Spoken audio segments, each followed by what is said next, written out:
तुम्ही इथे तुमचा जो काही प्रश्न असेल, समजा आवाज येत नसेल किंवा माईक लांब असेल तर चॅटबॉक्स मध्ये पण टाकू शकता. शिक्षकांनी पण त्यांना थोडी मदत केली तर बरं होईल, म्हणजे मला त्यांची उत्तरं ऐकू येतील किंवा त्यांचे प्रश्न ऐकू येतील, कारण मी मध्ये मध्ये त्यांना प्रश्न विचारेन तर कम्युनिकेशन झाल्याशिवाय मला कळणार नाही की त्यांना गोष्टी कळतात की नाही.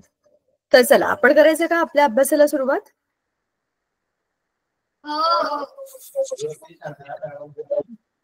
बरं चला, आपण त्या दिवशी बघितलं होतं की आपल्या अनुक्रमणिकेमध्ये कोणते कोणते धडे आहेत. आपण जरा बघूया. हा, एक मिनिट. आपल्या अनुक्रमणिकेमध्ये आपण बरेचसे धडे बघितले होते. एकूण 18-19 धडे आहेत आपल्या अभ्यासाला. त्यातला आपण कुठला करणार आहे हे आधी बघूयात. हे बघा, आपण हे सगळं परवाच्या दिवशी बघितलं होतं का नाही बघितलं होतं? आपण हे सगळं बघितलंय. जरा कोणत्या कोणत्या धड्यांचा अभ्यास करायचा याची यादी आपल्याकडे आहे. आज आपण आपल्या केमिस्ट्रीचा पहिला धडा म्हणजे द्रव्याचे मोजमाप हा धडा बघणार आहोत. ऑलरेडी आपण याची सुरुवात केली आहे की नाही मला सांगा बरं. थोडस आपण बोललोय याच्याबद्दल, हो ना? लक्षात आहे का? हो का नाही मुलांनो? तुम्हाला ऐकू येतंय का मी काय म्हणते?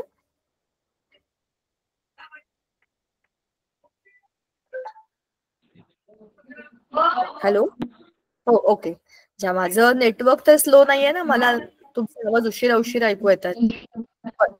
चला, हा जो आहे आपला धडा रासायनिक संयोगाचे नियम म्हणजेच द्रव्याचे मोजमाप. आपण एखादी गोष्ट दुकानातनं विकत आणतो तेव्हा आपण 1 किलो गहू, 1 किलो बटाटे, 1 लिटर दूध किंवा काही अशी 5 पेन अशा वस्तू विकत आणतो. म्हणजे आपण काहीतरी मोजतो त्याच्यामध्ये. 1 किलो मध्ये आपण त्याचं वजन मोजतो, 1 लिटर मध्ये तो किती जागा ऑक्युपाय करतो त्याचं व्हॉल्यूम मोजतो. आणि जेव्हा संख्या 5 पेन, 10 रबर, त्याच्यामध्ये आपण संख्या म्हणजे त्या वस्तूच मोजतो, एक एक युनिट म्हणून मोजतो. अशा पद्धतीने मोठ्या किंवा जास्त प्रमाणातल्या वस्तूंना आपण जेव्हा मोजतो तेव्हा आपले जे एकक आहेत म्हणजे जे युनिट्स आहेत जे आपण वापरतो ते आपल्या सगळ्यांच्या माहितीतले आहेत. अंतर मोजण्याकरता आपण किलोमीटर वापरतो. माझ्या घरापासून माझी शाळा एक 6 किलोमीटर वरती आहे. 6 किलोमीटर हे अंतर मोजण्याकरता माझ्याकडे किलोमीटर हे एकक आहे, बरोबर. पण आता द्रव्याचं मोजमाप करायचं. द्रव्य म्हणजे पदार्थ ज्याच्यापासून आपल्या आजूबाजूला असलेल्या सगळ्या गोष्टी बनल्यात. तर ह्या द्रव्यामधनं अणू आणि रेणू इतक्या छोट्या छोट्या कणांचा जेव्हा आपण विचार करतो तेव्हा ते कसे एकमेकांशी जोडले गेले असतील हे आहे द्रव्याचे मोजमाप. मग ते कसे एकमेकांना, एका अणूला 1 अणू, 2 अणूला 2 अणू असं काहीतरी प्रमाण असेल ना, हे मोजायचं प्रमाण म्हणजे द्रव्याचं मोजमाप, जे आपण आता त्याच्या काही नियमांमधनं बघणार आहे. आता लॉज ऑफ केमिकल कॉम्बिनेशन म्हणजे असे नियम ज्याच्यामध्ये हे अणू आणि रेणू एकमेकांशी भाग घेताना काही नियम पाळतात. जसे आपण शाळेत गेल्यावर काही नियम पाळतो. आपला युनिफॉर्म असला पाहिजे, आपले केस चांगले विंचरलेले असले पाहिजे, आपण होमवर्क आपला घरचा अभ्यास नीट केलेला पाहिजे, अक्षर चांगलं असलं पाहिजे, खोटं नाही बोललं पाहिजे, हे नियम आहेत, बरोबर. हे सगळे आपण पाळतो. तसंच रासायनिक संयोगांमध्ये जेव्हा 2 किंवा अधिक मूलद्रव्यांचे अणू एकत्र येतात आणि एक रेणू बनवतात तेव्हा त्यात काही नियम ते स्वाभाविकतःच पाळतात, म्हणजे आपोआपच त्यांच्याकडून ते पाळले जातात. आणि हे नियम केमिस्ट्रीचा बेस आहे.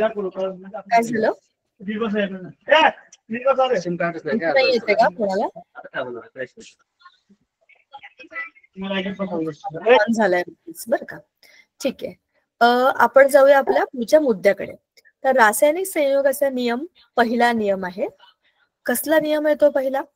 पहिला नियम आहे वजन, द्रव्य अक्षयतेचा नियम. द्रव्य हे अक्षय्य असतं. हा आपण प्रयोग मागच्या वेळेला बोललो होतो. काय होतं, एका चंचू पात्रामध्ये, ते असं दिसतं ना, असं अशा आकाराचं, त्याला चंचू पात्र म्हणतात, म्हणजे कोनिकल फ्लास्क. त्याच्यामध्ये हिरव्या रंगाचं एक द्रावण आहे आणि त्याच्यामध्ये एक टेस्ट ट्यूब म्हणजे काच नलिका ठेवली आहे. त्याच्यामध्ये एक दुसरं द्रावण आहे. खाली जे आहे हिरव्या रंगाचं ते कॅल्शियम क्लोराईड आहे आणि वरती येते सोडियम सल्फेट. हे दोन वेगवेगळी संयुग आहेत. आता ह्या दोघांना आपण एकत्र एका भांड्यात ठेवलं, काचेचं भांड, त्याला चंचुपात्र म्हणतात, त्याला वरनं झाकण लावले, म्हणजे कुठलीच गोष्ट बाहेर जाणार नाही, सगळं सगळं त्याच्यामध्येच राहील. त्या सगळ्याचं आपण वजन केलं. त्या दोघांचं वजन केलं तेव्हा त्याला 300.23 ग्रॅम, बरोबर. आणि आपण त्याला आता उलट केलं, म्हणजे ते चंचुपत्र असं हलवलं आणि ते टेस्ट ट्यूब मधलं सामान खाली पडेल असं बघितलं. तर हे द्रावण त्या द्रावणामध्ये मिक्स झालं. हे दोनही लिक्विड एकमेकांमध्ये मिक्स झाले, म्हणजे काय झालं, त्यांची आता काहीतरी रासायनिक अभिक्रिया झाली आणि रंग बदलला. मागच्या वेळेला पण मी तुम्हाला सांगितलं होतं बघा, ह्याची उंची बघा आणि ह्या द्रावणाची उंची बघा, कारण हे दोनही एकमेकांमध्ये आता मिक्स झाले आणि एक नवीन काहीतरी त्याच्यामधनं प्रोडक्ट बनला. पांढऱ्या पांढऱ्या रंगाचा अवक्षेप खाली जमा झाला. आता याच्यामध्ये काय झालं, NaCl द्रावणातील कॅल्शियम सल्फेटचा पांढरा अवक्षेप. आता याच्यात काय झालं, इथं बघा Na2 आहे आणि इथे Cl2 आहे. तर Na2Cl2 मिळून 2 NaCl, म्हणजे आपलं मीठ, खाण्याचं मीठ, सोडियम क्लोराईडचे 2 रेणू बनले. आणि काय उरलं, कॅल्शियम सल्फेट. कॅल्शियम सल्फेटचा पांढरा अवक्षेप. पांढऱ्या पांढऱ्या रंगाचं असं घट्ट घट्ट साबणाचा फेस, साबण कसा असतो पाण्यात पडलेला, कसा मऊ मऊ चिकट, तसा कसा दिसतो, तसा अवक्षेप पांढऱ्या रंगाचा खाली खाली जमा झाला असं दिसतं आपल्याला. पण ह्या सगळ्याचं वजन जरी तुम्ही केलं तर तुम्हाला काय मिळतं, 300.23 ग्रॅम. जेवढं तुमच्या डाव्या बाजूला वजन होतं तेवढंच तुमच्या उजव्या बाजूला वजन आहे. हाच आहे द्रव्य अक्षयतेचा नियम. म्हणजेच तुम्ही द्रव्य जे घेता एखाद्या रासायनिक अभिक्रियेसाठी, त्याच्यामधल्या त्या द्रव्यामधल्या अणूंची डाव्या बाजूला जेवढी संख्या असते, जेवढं वजन असतं, तेवढीच उजव्या बाजूला संख्या असते आणि त्याचं वजन असतं. तुम्ही कुठलंही द्रव्य बनवत नाही, तुम्ही कुठलंही द्रव्य नष्ट करत नाही, तुम्ही त्याला कापू शकत नाही, तोडू शकत नाही, काहीच करू शकत नाही. ते स्वतःची जागा बदलतं आणि नवीन पदार्थ निर्माण होतात. म्हणजेच वेगळ्या संयुगांमधनं काही वेगळे संयुग बनतात. म्हणजेच काय होतं, द्रव्य अक्षय्य राहतं. अक्षय म्हणजे त्याचा कधी क्षय होत नाही, जे कधी संपत नाही, बरोबर ना. फक्त रूप बदलली आहेत, त्यांची गुणधर्म बदलले आहेत, पण मूल द्रव्यांमधले अणू आणि रेणूंमधलेही अणू जसे आहेत तसेच आहेत. हाच आहे पहिला नियम. हा पक्का लक्षात ठेवायचा. हा नियम कसा आहे माहितीये का, आपल्या घरामधला जो, किंवा आपल्या सगळ्यांचा आपला मित्र पसारा, आपल्या घरातला पसारा आपण नष्टही करू शकत नाही, आपण बनवू शकत नाही. हा एका खोलीतून दुसऱ्या खोलीत, दुसऱ्या खोलीतून तिसऱ्या खोलीत हा पसरत जातो. ह्याचं उदाहरण कधी आहे माहितीये का, स्पेशली आपण दिवाळीच्या वेळेला घर साफसूफ करतो, सुट्टीत आपल्याला घरात कामाला लावतात, चला रे घर साफ करा. आपण घरामध्ये काय करतो, सगळ्या वस्तू काढतो, ह्या कप्प्यातलं हे, त्या कप्प्यातलं ते, त्या कपाटातले कपडे, सगळं आपण काढतो, तशी अशी रासच्या रास बनवतो आणि परत ठेवतो ना, अच्छा नाही हा ड्रेस तर मला एखाद्या वेळेला घरातल्या घरात घालायला ठीक आहे म्हणून राहू देतो. अच्छा ही पार्टी तर बरीच आहे, याच्यावर काहीतरी लेटर पॅड नाही मिळत तर हे खाली घेऊन मला वापरता येईल. जेवढ्या वस्तू फेकण्याकरता काढतो तेवढ्या वस्तू आपण परत ठेवतो. ही जागा यायला बरोबर नाहीये, त्या खोलीत ठेवून देतो मी एका पिशवीत बांधून. इकडचं काढलेलं सामान दुसऱ्या पिशवीत बांधून तुम्ही दुसरीकडे नेऊन ठेवता. म्हणजे काय करता, तिथला कचरा तिथे नेऊन ठेवता. थोडक्यात तुम्ही तो फेकतही नाही, तुम्ही त्याचं काही करतही नाही, ते आहे तसंच आहे. म्हणजेच तसंच हे जे द्रव्य आहे, जे पदार्थ म्हणजे जे काही मॅटर आहे, ते जसं आहे तसं आहे, फक्त त्याच्यामध्ये काही रासायनिक बदल झालेले असतात. स्थिर प्रमाणाचा नियम आपण बोललो होतो. एकास 8 प्रमाण कसलं, हायड्रोजन आणि ऑक्सिजन यांचं वस्तुमानी प्रमाण एकास 8 आहे. म्हणजेच पाणी माझ्याकडचं म्हणा, तुमच्याकडचं म्हणा, दिल्लीतलं म्हणा, अमेरिकेतलं म्हणा, आफ्रिकेतलं म्हणा, कुठलंही म्हणा, धबधब्याचं पाणी घ्या, नदीतलं पाणी घ्या, गटारीतलं पाणी घ्या, पाणी कुठलंही घ्या, त्यातल्या H2O म्हणजे पाण्याचं जे रेणूसूत्र आहे ते H2O हेच राहणार आणि त्याच्यामध्ये जे वजनी प्रमाण आहे ते एकास 8 एवढंच राहणार. हा नियम आहे. एक मिनिट हा.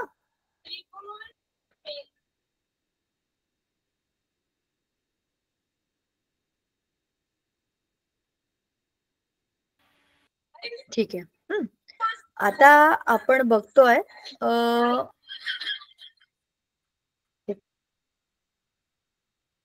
नेटवर्क अनस्टेबल आहे असं वाटतंय.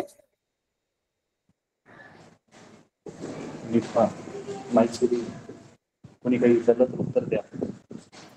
हा ठीक आहे. इन केस माझा आवाज आला नाही तर मला सांगा बरं का मुलांना, मला मध्ये मध्ये जरा असं इथं नेटवर्क हल्ल्यासारखं वाटतंय.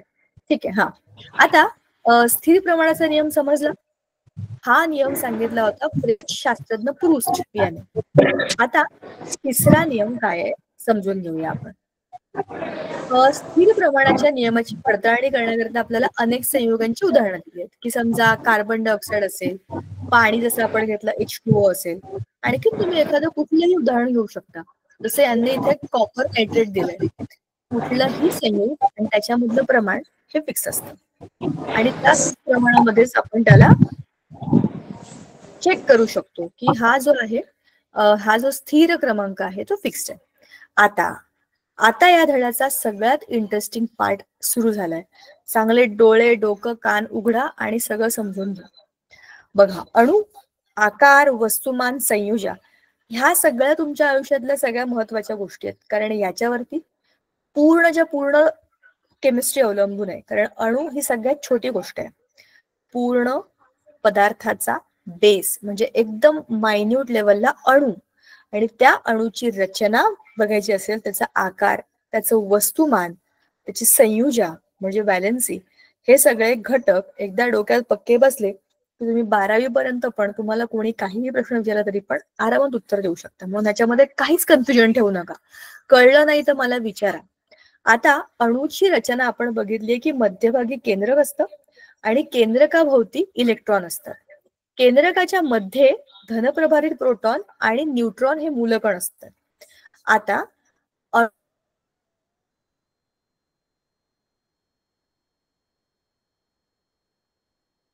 अणूचा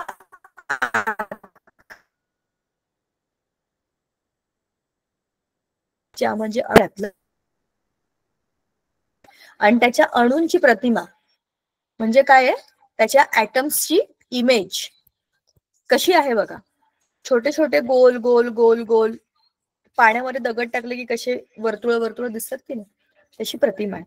म्हणजे अशीच अणूची रचना असते जे आपण ऑलरेडी बघितलंय. आपण असंच चित्र काढतो ना अणूचं, बघा आपण काढूनच बघू ना. आपण आधीपासून अणूची रचना काढताना ह्या गोष्टी बघतो की नाही बघा.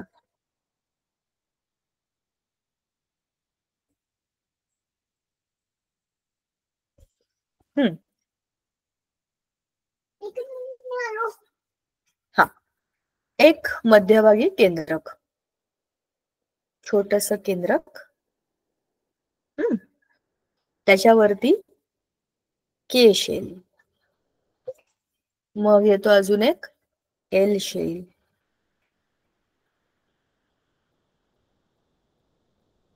KLMN अशी नाव आहे त्यांची. आपण आधीपासून मागच्या वर्षी आठवीत असताना, आता तर 9वी सुरू आहे आपली. 8वीत असताना आपल्याला अणूचे अंतरंग असा एक धडा होता. त्याच्यामध्ये आपल्याला अणूची रचना कशी असते हे आपण पाहिलं होतं, बरोबर. असा आपण एक छोटासा बेसिक अणू आधी बघितला. आता हे याचं केंद्रक आहे. अरे अरे हे काय आलं, ओके. हे याचं केंद्रक आहे. आता आपण केंद्रकाला एक रंग देऊन टाकू म्हणजे ते फिक्स होईल. हे झालं आपलं केंद्रक. आता आपल्या पहिल्या कक्षेमध्ये 2 इलेक्ट्रॉन असतात. त्यांना आता आपण लाल लाल रंग देऊया, काळ्यावर लाल बरा दिसतो. पहिल्या कक्षेमध्ये 2 इलेक्ट्रॉन.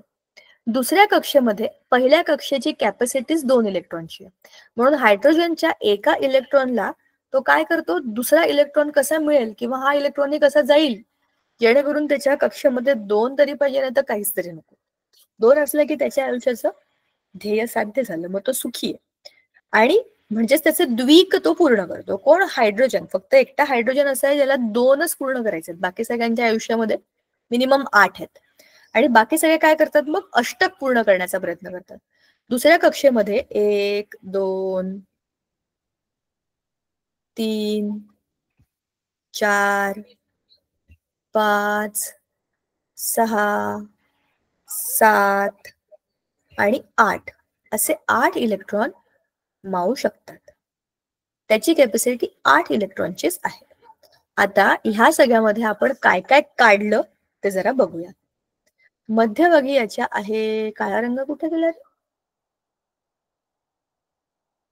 हा, हे आहे मध्यभागी न्यूक्लियस म्हणजेच केंद्रक. आपण याला काय म्हणायचं, एन, मी इंग्लिशमध्ये एन लिहिते म्हणजे न्यूक्लियस, म्हणजेच मराठीमध्ये केंद्रक. क फॉर केंद्रक. आता केंद्रकाच्या मध्ये काय आहेत? केंद्रकाच्या मध्ये आहेत प्रोटॉन. प्रोटॉन म्हणजे पॉझिटिव्ह. लक्षात ठेवायचा, पी फॉर पॉझिटिव्ह म्हणजे प्लस. आणि दुसरे आहेत न्यूट्रॉन. एन चा अर्थ आहे नो, नो चार्ज, याच्यावरती कुठलाही चार्ज नाही.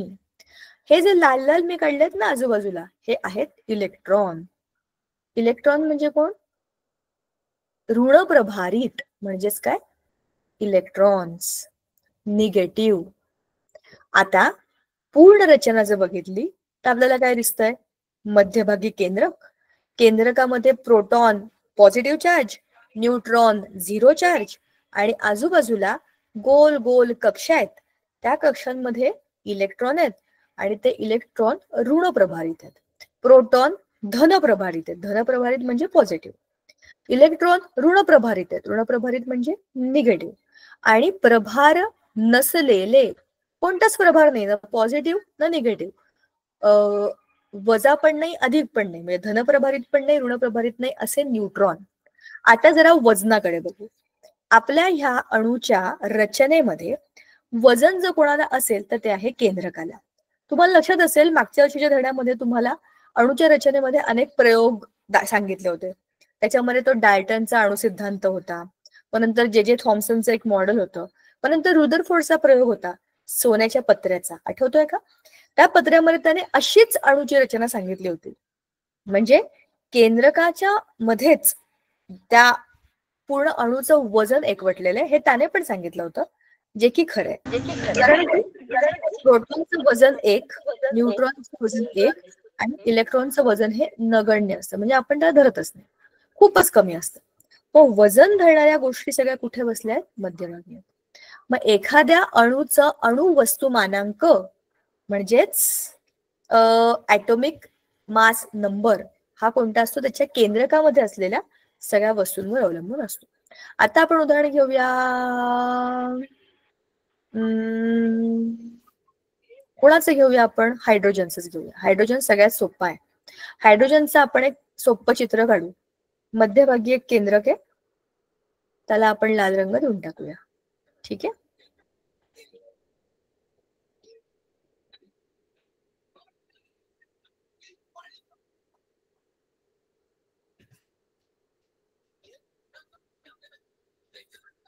आणि त्याच्या बाजूला आपण आता काढूया त्याची एकच कक्षा. हायड्रोजन मध्ये एकच कक्षा असते.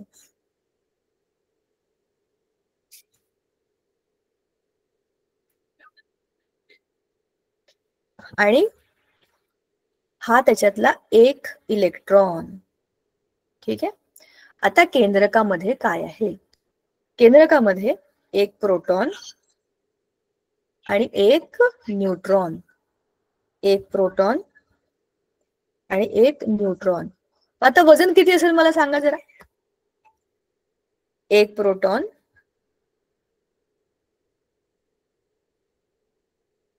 एक न्यूट्रॉन आणि एक इलेक्ट्रॉन. सांगा आता याचं वजन किती असेल? अनम्यूट करा आणि सांगा. सोपा प्रश्न आहे. वजन कोणाला असतं? प्रोटॉन आणि न्यूट्रॉनला. किती आहेत? एक आणि एक. तर किती असेल? ह्याचं वजन सांगा आता मला. रंग बदलते चला. एक प्रोटॉन, एक न्यूट्रॉन, एक पिवळा आणि एक काळा. सांगा आता मला याचं वजन किती असेल? पटकन सांगा.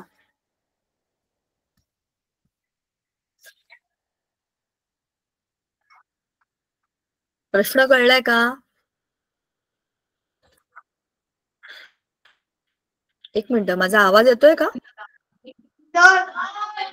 2. शाबाश. Very good, very good, very good. ज्यांनी ज्यांनी हे उत्तर दिले शाबासकी आहे तुम्हाला. कारण आपण वजनामध्ये फक्त प्रोटॉन आणि न्यूट्रॉन मोजतो. तर एक आणि एक अधिक केले की होतात 2. मग आता याचा अणु वस्तुमानांक किती आहे? 2. पण त्याचा अणु अंक म्हणजे ॲटॉमिक नंबर हा किती आहे? 1. अणु अंक आणि अणु वस्तुमानांक याच्यात फरक काय? अणु अंक म्हणजे फक्त प्रोटॉन किंवा इलेक्ट्रॉनची संख्या. आता असं का बघा, कुठलाही अणू हा इलेक्ट्रिकली न्यूट्रल असतो, म्हणजे त्याचा चार्ज पॉझिटिव्ह किंवा निगेटिव्ह असा नसतो. कुठलाही अणू निसर्गतः विद्युतदृष्ट्या 0 असतो. त्याच्यामध्ये असा हा पॉझिटिव्ह अणू, हा निगेटिव्ह अणू असं काही नाही. निसर्गामध्ये जे सगळे अणू आहेत ते इलेक्ट्रिकली न्यूट्रल आहेत, न्यूट्रल, त्यांच्यामध्ये कुठला चार्ज नाहीये. मग असं का आहे? कारण जेवढी प्रोटॉनची संख्या तेवढीच इलेक्ट्रॉनची संख्या आहे. हा एक आहे तर हा पण एक आहे. प्रोटॉन जर एक आहे तर इलेक्ट्रॉन पण एक आहे. प्रोटॉन 2 असतील तर इलेक्ट्रॉन पण 2 असतील. आतमध्ये आतमध्ये असं समजूया आपण की हे यांचं किचन आहे. कोण? सेंटर म्हणजे काय? केंद्रक म्हणजेच न्यूक्लियस. न्यूक्लियस मध्ये जेवढे लोक, असं समजा, जेवढे लोक आतमध्ये आहेत तेवढेच लोक बाहेर आहेत. म्हणजेच प्रोटॉन जेवढे तेवढेच इलेक्ट्रॉन आहेत. पण हे प्रोटॉन आणि इलेक्ट्रॉन कोण आहेत? हे ते लोक आहेत ज्यांच्यावर चार्ज आहे. तिथे तिसरे लोक पण असतात आतमध्ये. समजा हे वाढणारे लोक आहेत. कोण? काळ्या रंगाचे. कोण? प्रोटॉन. आणि खाणारे आहेत इलेक्ट्रॉन. हे वाढणारे आणि हे खाणारे. म्हणजे तिसरा एक गट आहे जो स्वयंपाक बनवतोय. ते नंबर किती आपल्याला माहिती नाही. जनरली एकाच एक प्रमाण असतं, पण कधी कधी हे जास्त असतं. म्हणजे नंबर ऑफ न्यूट्रॉन बदलू शकतात, पण प्रोटॉन जेवढे तेवढेच इलेक्ट्रॉन असतात, म्हणून तर त्याचा चार्ज 0 असतो. आणि ह्या नंबरला आपण म्हणतो ॲटॉमिक नंबर. ॲटॉमिक नंबर म्हणजे अणु अंक. तो त्या मूलद्रव्याचा महत्वाचा नंबर असतो. त्याच्याकडे बघून आपल्याला कळतं कार्बन 6 म्हणजे कार्बन मध्ये 6 इलेक्ट्रॉन किंवा 6 प्रोटॉन, बरोबर. पण कार्बन 6 मध्ये त्याचं वजन नाही कळत आपल्याला. कार्बन 6 म्हणजे कार्बन मध्ये 6 इलेक्ट्रॉन आणि 6 प्रोटॉन. मग न्यूट्रॉन किती असतील? 6 असतील, 7 असतील, असू शकतात, ते आपल्याला नक्की माहित नाही. पण प्रोटॉन जेवढे तेवढे इलेक्ट्रॉन नक्की, हे सूत्र असतं. हे इथपर्यंत कळलं का? चला आता जरा पीपीटी कडे पण बघूया. आपण काय काय बघितलं, जरा आपलं सगळं रिवाइज होईल त्याच्यामध्ये. रासायनिक संयोगाचे नियम आपण बघितले. द्रव्य अक्षयतेचा, स्थिर प्रमाणाचा आणि एकाधिक प्रमाण आपल्याला नाहीये, पण एकाहून जास्त संयुगाचं बंदी, जसं H2O आणि H2O2, तर याच्यामध्ये त्यांचं एक निश्चित प्रमाणामध्ये ते एकमेकांशी संयोग करतात. नंतर अणू म्हणजे पदार्थांचे बिल्डिंग ब्लॉक असतात. अणूच्या रचनेमध्ये आपण आता जे जे काही बोललो आपल्या चित्रामध्ये, ती सगळी अणूची रचना आहे. मध्यभागी एक केंद्रक आहे, आजूबाजूला त्याच्यात कक्षा असतात, आणि त्या कक्षांमध्ये इलेक्ट्रॉन फिरत असतात. आता घटकांची आवर्त सारणी म्हणजे आपल्याकडे हे सगळे जे काही एलिमेंट्स आहेत, मूलद्रव्य आहेत, त्या सगळ्यांना आवर्त सारणीमध्ये, आधुनिक आवर्त सारणीमध्ये सिस्टमॅटिक पद्धतीने मांडल्या. ह्या पूर्ण आवर्त सारणीमध्ये प्रत्येक मूलद्रव्याला एक एक जागा दिलेली आहे. ती कशावर अवलंबून आहे? त्याचे गुणधर्म आणि त्याच्यामध्ये असलेल्या प्रोटॉन किंवा इलेक्ट्रॉनची संख्या, म्हणजेच त्याचा अणु अंक, ह्याच्यावरती अवलंबून. हे सगळं आपल्याला एक एक करून येईल. आता सब ॲटॉमिक पार्टिकल म्हणजे एखाद्या अणूच्या मध्ये असलेले अणूचे छोटे छोटे भाग, ते 3 आहेत: प्रोटॉन, न्यूट्रॉन आणि इलेक्ट्रॉन, बरोबर. आणि त्याच्यामध्ये पण प्रोटॉन आणि न्यूट्रॉन हे केंद्रकाच्या मध्ये असतात, इलेक्ट्रॉन हे केंद्रकाच्या बाजूला फिरत असतात. हे आपण आताच बोललो. आता प्रत्येकाचे गुणधर्म वेगळे आहेत आणि प्रत्येकाची जागा त्या अणूमध्ये वेगळी आहे, म्हणजे किंमत वेगळी आहे. आता अणूचा आकार. अणू हे पदार्थांचे खूप छोटे छोटे छोटे छोटे बारीक कण असतात. त्यांचा आकार मोजण्याकरता आपल्याला किलोमीटर, मीटर, सेंटीमीटर, मिलीमीटर सुद्धा मोठे पडतात. आपल्या डोळ्यांनी आपल्याला असे अणू दिसत नाही. ते बघण्याकरता खूप मोठे, खूप मोठे आणि खूप बारीक बघू शकतील, इतक्या बारीकीने बघणारे इन्स्ट्रुमेंट लागतात. आपण सूक्ष्मजीवांना कसं सूक्ष्मदर्शी खाली बघतो, म्हणजे मायक्रोस्कोप खाली बघतो, तसंच अणूंचा अभ्यास करण्याकरता, अणूची रचना बघण्याकरता तसेच मायन्यूट काय काय आहेत, काय लेवलला बघता येईल, अशा गोष्टींमधून आपण ते चेक करतो. आता इलेक्ट्रॉन असलेले अणू लहान अणूंच्या तुलनेमध्ये एकंदर मोठ्या आकाराचे असतात.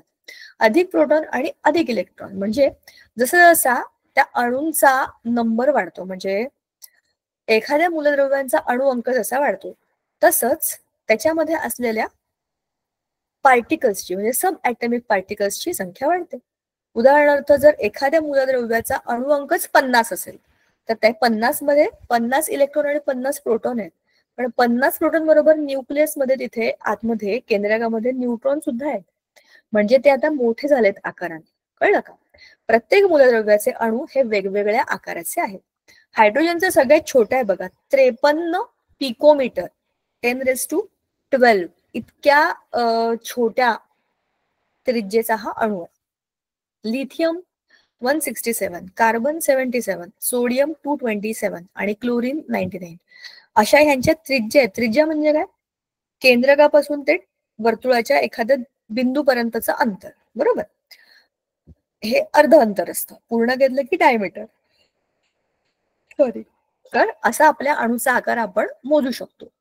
आता पुढे आहे अणूचे वस्तुमान.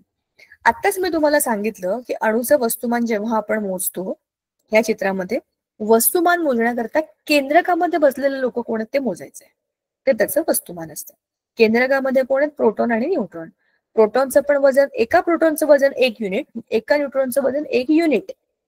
ते युनिट असतात, छोटे छोटे पार्टिकल्स आहेत, त्याचं युनिटच वेगळं, त्याला नावच आपण युनिट देऊया.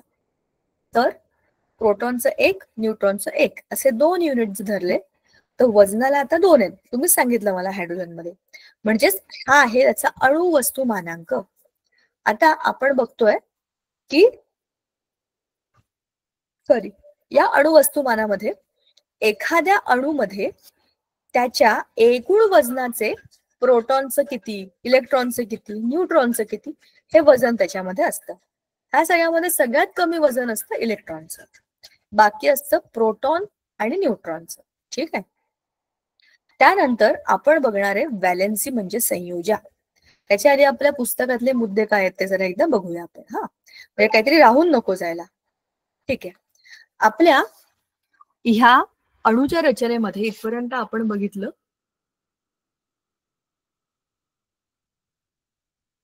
अणूचे वस्तुमान म्हणजे काय. एक मिनिट. आता आपण जे बघितलं ते काय होतं? अणूचे वस्तुमान म्हणजेच त्या अणूतील अणू केंद्रकातील मूलकण म्हणजे न्यूक्लियॉन्स ह्याचं वजन, बरोबर? आता ह्या अणूच्या रचनेमध्ये अणु वस्तुमानाला जे महत्व आहे ते का आहे? तर तुमचं वजन हे तुमच्यामध्ये असलेल्या सगळ्याच गोष्टींचं आहे. तुमच्या अंगामध्ये असलेली हाडं, तुमच्या अंगामध्ये असलेलं रक्त, पाणी असेल, जे काही अवयव आहेत आपल्या अंतर्गत, बरोबर? ह्या सगळ्यांचं मिळून जे वजन आहे ते तुमचं मूळ वजन, तुमच्या शरीराचं वजन आहे, बरोबर? तर हा तुमचा जो अणु वस्तुमानांक आहे तो तुमच्या त्या ऍटम्स म्हणजे त्या विशिष्ट अणूमध्ये असलेल्या जड ऍटॉमिक पार्टिकलचा एकत्रित परिपाक आहे. आपल्याला समजतं त्याचं वजन काय. आता न्यूट्रॉन आणि प्रोटॉन ह्यांना एकत्रितपणे काय म्हणतात? अणुकेंद्रिकातील मूलकण म्हणजेच काय न्यूक्लियॉन्स, जे आपण मगाशीच म्हणालो होतो. आता काय बघा, हे अणू अतिशय सूक्ष्म असतात. मग त्याचं वस्तुमान आपण कसं ठरवायचं? तर एखाद्या अणूच्या कमतरीचा काय करतो बघा. कोणाचा तरी माईक ऑन आहे का सारखा? कोणाला काही बोलायचंय का? मी थांबू का? काही शंका आहे कोणाला?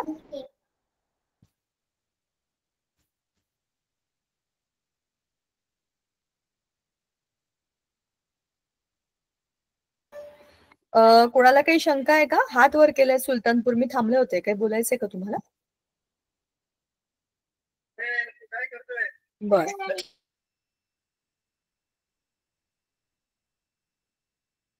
चला आता आपण हे बघूया की ह्या आपल्या अणूचं वस्तुमान आपण कसं मोजायचं. तर अणूचं वस्तुमान हे सापेक्ष मोजतात. सापेक्ष म्हणजे काय? एखाद्या दुसऱ्या अणूच्या कंपॅरिझन मध्ये ह्याचं वजन किती आहे.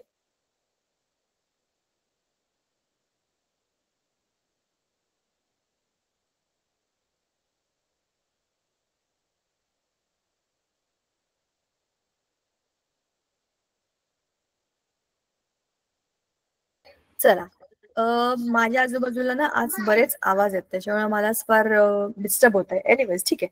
अणूचे सापेक्ष वस्तुमान म्हणजे काय? एखाद्या वजनाला कम्पेअर करून दुसरं वजन. समजा जसं आपण मगाशीच म्हणालो की आपण जेव्हा वजन काटा बघतो आणि 1 किलो साखर मोजतो, तर 1 किलो साखर एका बाजूला आणि 1 किलोचं वजन एका बाजूला असतं. तर ते 1 किलोचं वजन ह्याच्या अपेक्षेने आपण 1 किलो साखर मोजतो, म्हणजे काहीतरी स्टँडर्ड असतं, त्याच्या कम्पॅरिझन मध्ये दुसरं आपण काहीतरी मोजतो. बरोबर. ते 1 किलोचं प्रमाण आपलं फिक्स आहे. त्या 1 किलोच्या तुलनेमध्ये 1 किलो कुरमुऱ्यांची पिशवी बघा एवढी भरते आणि 1 किलो साखर एवढी भरते. 1 किलो बटाटे एवढे एवढे येतात. बरोबर ना. सांगायचा मुद्दा, वस्तू बदलतात पण जे स्टँडर्ड आपण धरले की ह्याच्या कम्पॅरिझन मध्ये बाकी सगळं मोजायचंय ते फिक्स असतं. म्हणजेच आता अणुचं वस्तुमान मोजण्याकरता आपल्याला काहीतरी पाहिजे ना, तिकडे डाव्या बाजूला काहीतरी पाहिजे ना वजन म्हणून धरायला, की ह्याचं वजन त्याच्या एवढं आहे.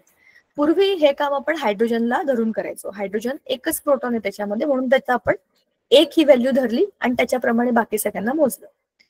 पण अणूचं हायड्रोजन सापेक्ष अणु वस्तुमान 1 मांडल्यावरती नायट्रोजन अणुचं वस्तुमान किती हे कसं ठरवायचं. म्हणजे हा तर 1 आहे, मग बाकी सगळे त्याच्या कम्पॅरिझन मध्ये कसे, हे कसं धरायचं. नायट्रोजनच्या एका अणुचं वस्तुमान हायड्रोजनच्या एका अणुच्या 14 पट असतं, म्हणून मग नायट्रोजन अणुचे सापेक्ष वस्तुमान हे 14 आहे. असं जर आपण केलं तर हायड्रोजन 1 तर मग नायट्रोजन 14, कारण त्याचा अणु वस्तुमानांक 14 आहे.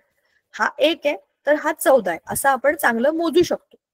पण या मापन श्रेणीमध्ये अनेक मूलद्रव्यांची सापेक्ष अणु वस्तुमाने अपूर्णांकी आली. म्हणजे काय झालं, समजा एखाद्या मूलद्रव्यातल्या एखाद्या अणूचं आपण अणु वस्तुमान काढलं आणि त्यात पण ते समस्थानिक आहेत, म्हणजे दोन वेगवेगळे क्लोरीन 35 क्लोरीन 34 असे काहीतरी असतील, तर त्या दोघांचा आपण एव्हरेज काढतो, म्हणजे सरासरी काढतो. मग त्या सरासरीमध्ये ते जे उत्तर येतं आपलं त्याच्या वस्तुमानाचं. हा बोला. आवाज नाही येते का? आवाज नाही येते का? काय झालं?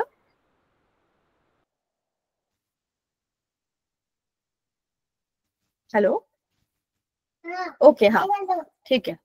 तर आता ह्या अपूर्णांकामध्ये आलेल्या वजनांना आपण कसं सांगणार. म्हणून मग त्यांनी कार्बनचा ह्या सगळ्यामध्ये स्टँडर्ड म्हणून वापर करायला सुरुवात केली. म्हणजेच 1961 मध्ये मग काय केलं त्यांनी, काळाच्या ओघामध्ये इतर अणूंचा संदर्भ आपण ट्राय करून बघूया. आता अपूर्णांक आले तर काय करायचे. अपूर्णांक हा खूप मोठा प्रॉब्लेम होता. आपण हायड्रोजन का बदलला हे समजून घेऊया. त्याच्यासाठीचं सगळ्यात मूळ कारण आहे की जे अपूर्णांकामध्ये आलेली अणु वस्तुमानं होती त्यांचं काय करायचं ह्याचं उत्तर सापडलं नाही, असं त्यांना वाटलं. म्हणून मग त्यांनी कार्बन अशासारखे जे आपले ओळखीचे आणि खूप ज्याचे संयुग आहेत अशा मूलद्रव्याची निवड केली.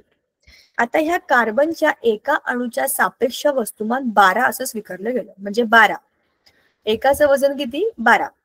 आता 12 हे तुमचं एक स्टँडर्ड आहे, मग तुमच्या दुसऱ्याचं स्टँडर्ड किती असेल 1/12, म्हणजेच 1. असं करून ते अपूर्णांकामध्ये येतं. बघा 12 पैकी 1 म्हणजेच 1. 12 ने त्याला गुणले तुम्ही. 12 हे कसलं आहे कार्बनचे. 12 पैकी 1 म्हणजे काय 1. कसं काय बघा. काय बोलते तुम्ही काय माहिती. 12 हे अणु वस्तुमान कार्बनचे, 1/12 आपण हायड्रोजनचं घेतलं, 12 आणि 12 असे कट झाले, म्हणजे काय उरलं 1. म्हणजे त्याचं अणु वस्तुमान किती आलं आता 1च आलं. म्हणून अणूंच्या सापेक्ष वस्तुमानांच्या पट्टीवर 1 प्रोटॉन आणि 1 न्यूट्रॉन यांचा वस्तुमान अंदाजे एकसारखं आलं. म्हणजे आता आपण जेव्हा कार्बनचा वापर करायला लागलो तर आपलं उत्तर आणखीन चांगलं आलं, असं ह्या सगळ्या शास्त्रज्ञांचं मत आहे. सुरुवातीला हे काम आपला चांगला बिचारा हायड्रोजन करत होता आणि त्याचं अणु वस्तुमान 1 आहे असं म्हटलं गेलं. तर आता आपण कार्बनचा ह्या कामासाठी वापर करतो आणि 1/12 असा घेऊन त्याचा आपण गुणाकार करतो. ठीक आहे. म्हणजेच भागिले 12 असं घेतो. कशामध्ये डिनॉमिनेटर मध्ये 12 घेतो. त्याच्यामुळे काय होतं 12 पैकी किती असा त्याचा आपल्याला अभ्यास करता येतो. हे सगळं आहे आपल्या सापेक्ष वस्तुमानाच्या तुलनेच्या बाबतीत. माझा आवाज येतो ना, तर मी कॅमेरा ऑन करते. चला आता बघा, इथे काही मूलद्रव्य आणि त्यांची सापेक्ष अणुवस्तुमानं दिलेली आहे. काही मूलद्रव्यांची अणुवस्तुमानं आपल्याला शोधायची. हायड्रोजनचं 1, हेलियमचं 4, लिथियमचं 7, बेरिलियमचं 9, बोरॉनचं 11, कार्बनचं 12, नायट्रोजनचं 14. ऑक्सिजनचं किती आहे? 16. Fluorine 19, neon 20, sodium 21, magnesium 24, aluminium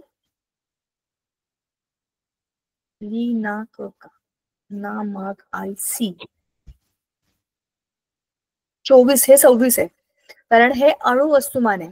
आणि सिलिकॉन 28. हे मधले मधले मधले आपल्याला टाकायचे. कुठून टाकायचे आपण पिरियोडिक टेबल बघायचा, म्हणजे आवर्त सारणी बघायची, त्याच्यामध्ये ऑलरेडी अणुवस्तुमानं दिलेली असतात. आताच्या काळामध्ये अणुचं वस्तुमान प्रत्यक्ष मोजण्याच्या अचूक पद्धती आहेत. आपण ते सगळं विचित्र काम करत होतो, हायड्रोजनला घ्या, कार्बनला घ्या, त्याच्याबरोबर कम्पेअर करा. पण आता आपण सगळीकडे एक चांगलं युनिट वापरतो आणि ते आहे यू, म्हणजे डाल्टन. डाल्टनचा अणु सिद्धांत आठवतं का? तो पहिला माणूस ज्याने सांगितलं की अणु हा गोलाकार असतो, तुम्ही नष्ट करू शकत नाही, बनवू शकत नाही, प्रत्येक अणु, एखाद्या पदार्थाचे अणु एकसारखे असतात, हे त्याने ज्या माणसाने सांगितलं तो आपला डाल्टन, पहिला माणूस ज्याने आपल्या अणुचा अभ्यास केला. म्हणून त्याच्या एककाला आपण डाल्टन असं युनिट दिलं. मग लिहायचं कसं? You, unit. 1 युनिट म्हणजे किती आहे बघा, एवढं वजन आहे, किती? 10⁻27, एवढं कमी वजन म्हणजे 1 युनिट वजन, आणि 1 युनिट म्हणजे 1 डाल्टन. ठीक आहे. आता मूलद्रव्यांच्या रासायनिक संज्ञा कोणत्या कोणत्या? रासायनिक संज्ञा हा एक फार महत्वाचा मुद्दा आहे. आपण IUPAC म्हणजे international union of pure and applied chemistry, IUPAC याच्या मान्यतेनुसार सगळ्याच्या सगळ्या मूलद्रव्यांना काही विशिष्ट नावं दिलेली आहेत. सुरुवातीला अशी काही नावं नव्हती. समजा माझ्याकडे एखाद्या गोष्टीला, एखादी भाजी आहे, माझ्याकडे त्या भाजीला गंगाफळ म्हणतात, पण तुमच्याकडे त्या भाजीला लाल भोपळा म्हणत असतील, तिसरीकडे त्या भाजीला आणखीन काय म्हणत असतील. भाजी एकच आहे, नावं वेगळी वेगळी आहेत. फळांच्या बाबतीत पण, फुलांच्या बाबतीत पण, अगदी झाडांच्या बाबतीत पण हेच आहे. पक्ष्यांच्या बाबतीत पण हेच आहे. आमच्या इकडे किंगफिशर आहे, त्याला आम्ही किंगफिशर म्हणतो कारण आम्हाला दुसरं नाव माहित नाही. पण दुसरीकडे त्या पक्षाला कोणी खंडा म्हणतं, कोणी आणखी काय म्हणतं, कोणी देव पक्षी म्हणतं. म्हणजेच पक्षी एकच, पण नावं वेगळी वेगळी. समजा माझ्या इकडे मी एक रिसर्च करते, आणि तो रिसर्च करते मी कार्बन आणि ऑक्सिजन वरती. त्याच्यामध्ये मला एक काहीतरी संयुग मिळालं आणि मी सांगितलं मी हे संयुग शोधलं, आणि मी त्याचं नाव ठेवलं, कार्बन आणि ऑक्सिजनचं संयुग नाव ठेवलं, एक्स नाव ठेवलं. समजा माझं नाव मी ठेवलं. तुमच्या इकडे, तुमच्या गावामध्ये अशीच एखादी व्यक्ती जी काहीतरी त्याच्यावरती रिसर्च करते, तिथे पण कार्बन आणि ऑक्सिजनचं तेच संयुग बनवलं आणि त्याचं नाव ठेवलं वाय. तर आम्ही जाऊ सांगायला की मी असा एक नवीन कंपाऊंड बनवलाय आणि हे त्याचं नाव आहे एक्स, आणि ती व्यक्ती जाऊन सांगेल की मी पण असा एक कंपाऊंड बनवलाय, त्याचं नाव आहे वाय. वस्तू एकच आहे, नावं वेगळे वेगळे. मग आधी कोणी बनवलं, कोणाचं रिसर्च खरं आहे, हेच का बरोबर आहे, या सगळ्या भानगडी टाळण्यासाठी जगभरामध्ये सगळ्यांनी एकच सिस्टीम फॉलो करायची हे ठरलं. ठीक आहे. पूर्वी हायड्रोजनला टिम्म म्हणून दाखवायचे, तांब्याला सी आणि मागे म्हणजे कारण ते कॉपर आणि वरती एक सर्कल असं दाखवायचे. पण आता असं करत नाही आपण. आता प्रत्येक मूलद्रव्याला त्याचं विशिष्ट नाव आहे, आणि सध्याची रासायनिक संज्ञा पद्धती ही बर्झेलियसने शोधलेल्या पद्धतीवरती आधारित आहे. त्यानुसार मूलद्रव्याची संज्ञा ही त्याच्या नावातील पहिलं अक्षर किंवा पहिलं आणि दुसरं किंवा इतर विशिष्ट अक्षर असं असतं. जसं हायड्रोजनला आपण आता H म्हणतो, पण आता हेलियम पण H वरून आहे, तर मग हेलियमचं दुसरं अक्षर आपण घेतो HE. हायड्रोजन हा वेगळा मूलद्रव्य, हेलियम हा दुसरा मूलद्रव्य. समजलं का? सोडियम SO पाहिजे, पण तो आहे Na. त्याचं मूळ नाव वेगळं आहे म्हणून त्याचं नाव आहे Na. काही मूलद्रव्यांच्या अणूंना स्वतंत्र अस्तित्व असतं. उदाहरणार्थ हेलियम, निऑन, म्हणजे ही मूलद्रव्य एक अणु रेणू अवस्थेत असतात. काही वेळा मूलद्रव्यांच्या 2 किंवा अधिक अणूंच्या संयोगातून त्यांचे रेणू बनतात. अशी मूलद्रव्ये बहु अणु रेणू आणि हा एक अणु रेणू, ह्या 2 महत्वाच्या गोष्टीत त्यांना अंडरलाईन कराल. एक अणु रेणू म्हणजे एकच अणू आहे आणि तोच त्याचा रेणू. आणि हे सगळे कोण आहेत? राजवायू आहेत. राजवायूंना कोणाशी संयोग करायची गरज नाहीये. त्यांचे त्यांचे स्वतंत्र सुखी श्रीमंत आरामात राहतात. ते कसे आहेत? एकटे आहेत आणि त्यांचा एकच अणू त्यांच्या रेणू सारखा असतो. आता बाकीचे सगळे जे आहेत त्यांना मात्र संयोग करावा लागतो, म्हणजे संयुग बनवावे लागतात आणि त्यातनं ते जे काही बनवतात ते काय असतात? त्यांची द्वि किंवा त्रिअणू म्हणजेच बहु अणूंपासून बनलेले रेणू असतात. ऑक्सिजन, नायट्रोजन दोघांचे ते द्विअणू. त्रिअणू म्हणजे तीन अणू असलेले CO2, H2O असे म्हणजेच बहु अणू रेणू असतात. जेव्हा वेगवेगळ्या मूलद्रव्यांचे अणू एकमेकांचे संयोग पावतात तेव्हा संयोगाचे रेणू हे तयार होतात. म्हणजे मूलद्रव्यांमधील रासायनिक आकर्षणामुळे संयुगे तयार होतात. आता एक अणू, द्विअणू तुम्हाला माहित आहेत काय? एक अणू म्हणजे हेलियम, आर्गॉन, निऑन, बरोबर. द्विअणू म्हणजे N2, H2, O2 दोन अणू. आता रेणू वस्तुमान आणि मोलची संकल्पना हे सगळं सुरू करण्यापूर्वी तुम्ही आधी मला सांगा, तुम्हाला आज आपण जे काही बोललो ते कळलं का? आता इथून पुढे या धड्यामधला महत्वाचा पण थोडासा कठीण भाग असा सुरू होणार आहे. हा तुम्हाला समजला का? सांगा मला. काही शंका आहे का?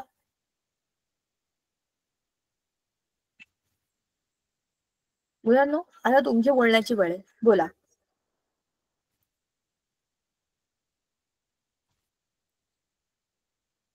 सांगा सांगा.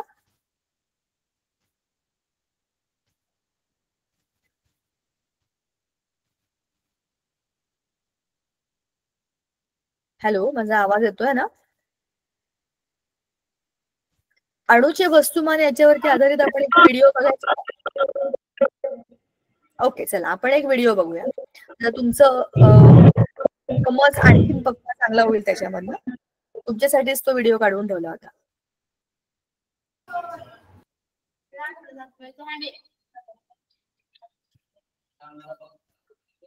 Oh, I was underwater. I just didn't realize I was this underwater.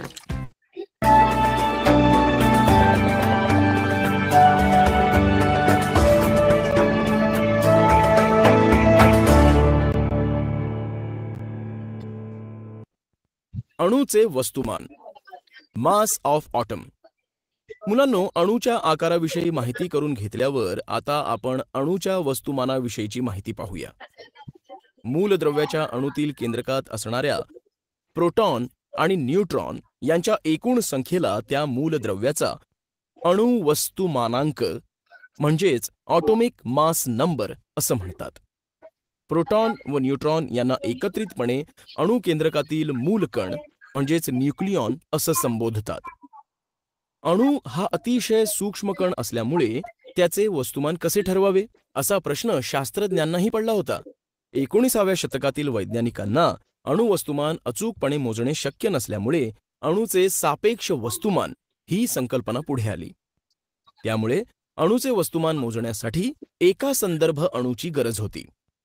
हायड्रोजनचा अणू सर्वात हलका असल्यामुळे सुरुवातीला हायड्रोजन वायूचा अणू संदर्भ अणू म्हणून निवडला गेला. ज्याच्या केंद्रकात केवळ एक प्रोटॉन आहे अशा हायड्रोजन अणूचे सापेक्ष वस्तुमान हे 1 असे ठरवण्यात आले. त्यामुळे सापेक्ष अणुवस्तुमानाचे मूल्य हे अणुवस्तुमानांका इतके म्हणजेच P+N असे झाले. म्हणजेच अणुवस्तुमानांक हा केंद्रकातील प्रोटॉन आणि न्यूट्रॉन यांच्या एकूण बेरजे एवढा असतो. A = P+N.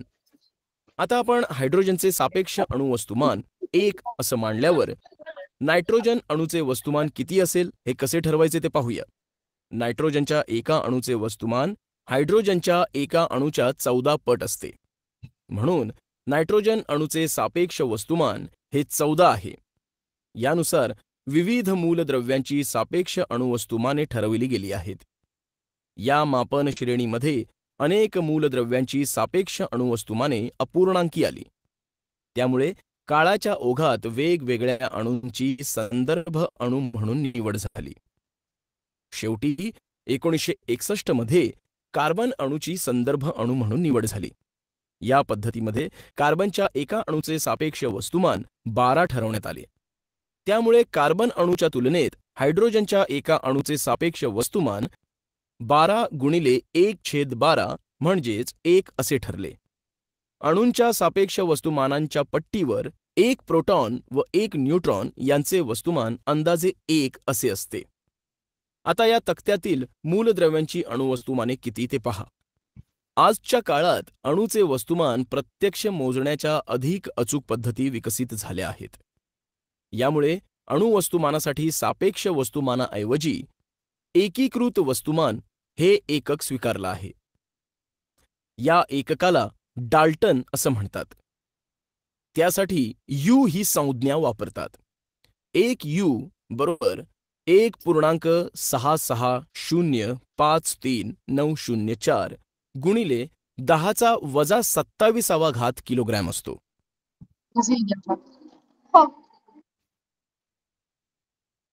चला, आपण मगाशी पुस्तकामध्ये आणि आपल्या पीपीटी मध्ये जे काही बघितलं ते सगळं व्हिडिओमध्ये रिवाइज झालं. सुरुवातीला हायड्रोजन, मग कार्बन असं घेऊन जेव्हा सापेक्ष अणुवस्तुमान मोजलं गेलं तेव्हाच्या त्या मूलद्रव्यांच्या अणूंचं माप म्हणजे वजन हे वेगवेगळं आलं. पण आता आपल्याला तसं काही करायची गरज नाही. आता आपल्याकडे युनिट म्हणून डाल्टन हे एक आहे आणि त्या हिशोबाने आपण आता अणूंचं वस्तुमान मोजू शकतो. तेवढी चांगली टेक्नॉलॉजी आता आपल्याकडे आणि आपल्याकडे तेवढा अभ्यास आहे, तेवढा आधीचा अभ्यास आहे की तो आपल्याला रेफर करून त्याचं वजन आता काढता येईल. म्हणून आता आपण अणूचं वस्तुमान हे यू म्हणजे डाल्टन ह्या युनिटमध्ये मोजतो. आज आपण जे काही बघितलं ते तुम्हाला कळलं का? कारण याच्या पुढचा जो भाग आहे तो आहे मूलद्रव्यांच्या समस्थानिकांचा. समस्थानिकांना जर तुम्ही त्यांच्या अणुवस्तुमानांकाच्या एव्हरेज मध्ये घेतलं तर तुम्हाला त्याचा अणुवस्तुमानांक अपूर्णांकामध्ये मिळतो बऱ्याचदा. मग हे कसे काढायचे आणि मग त्यांची पर्सेंटेज असेल तर ते कसं शोधून काढायचं, ह्या सगळ्याची गणित आता आपल्याला पुढच्या वेळेला करायची. तर पुढच्या वेळेला आपण त्याला पद्धतशीर वही पेन घेऊन सोडवूया आणि समजून घेऊया की हे कसं काढायचं असतं. सोपं आहे, अजिबात कठीण नाहीये, पण थोडं नवं. आज थांबायचं आपण इकडे. तुम्हाला कळलंय सगळं व्यवस्थित. पुढच्या वेळेला शांततेत पेन वही घेऊन या म्हणजे आपण ती गणित करू आणि चांगल्या डोक्यात पक्क होईल असं बघू. द्रव्याच्या मोजमापामध्ये आपल्याला जे द्रव्य म्हणजे जे मॅटर आहे त्यातही एकदम मायन्यूट लेवल आहे म्हणजे फंडामेंटल लेवल आहे, ऍटम, अणूचं मोजमाप करायचं आहे. त्या अणूच्या मोजमापाकरता आपल्याला काय काय गोष्टी पाहिजे त्या सगळ्याचा अभ्यास आपण आता केला. तुम्हाला बऱ्यापैकी तो समजला असेल असं मला वाटतं. इतकं सोपं नाहीये, तुम्हाला धडा 2-3 वेळा वाचायला लागेल. काय कार्बन, काय हायड्रोजन, कशाला काय सापेक्ष म्हणजे काय, अमुक काय, असे भरपूर प्रश्न तुम्हाला पडायला पाहिजे. कारण ह्या सगळ्या आपल्या रोजच्या उपयोगातल्या गोष्टी नाहीयेत. हे सगळे असे शब्द वापरत नाही आपण. पण हे सगळं जे काही आहे नीट समजून घ्या आणि त्यातले शंका कुशंका प्रश्न असतील तर ते मला नक्की विचारा पुढच्या वेळेला. आज थांबायचं आपण इकडे. काही बोलायचं तुम्हाला, काही शंका विचारायच्या आहेत तर सांगा, त्याप्रमाणे थांबू आपण. कोणी शिक्षक असतील तर तुम्ही सांगू शकता की म्हणजे विद्यार्थ्यांना कळतंय नाही कळतंय की काही शंका आहेत, काही प्रश्न आहेत, तसंही सांगितलं तरी चालेल.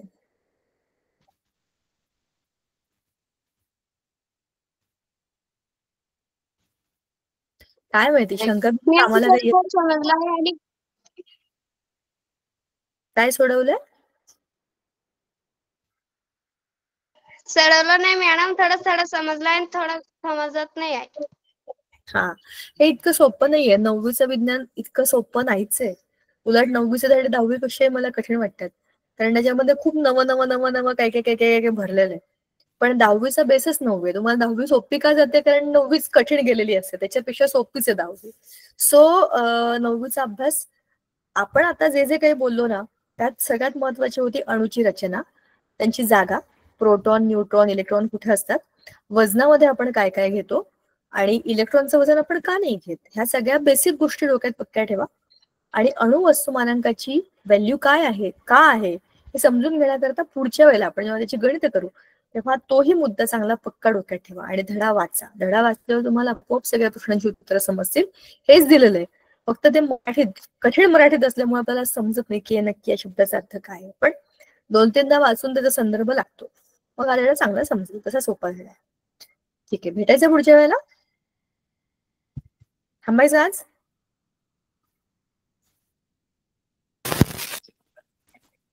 चला थांबूया. चलो थँक्यू संगीता मॅम. बाय मुलांनो. Thank you teacher.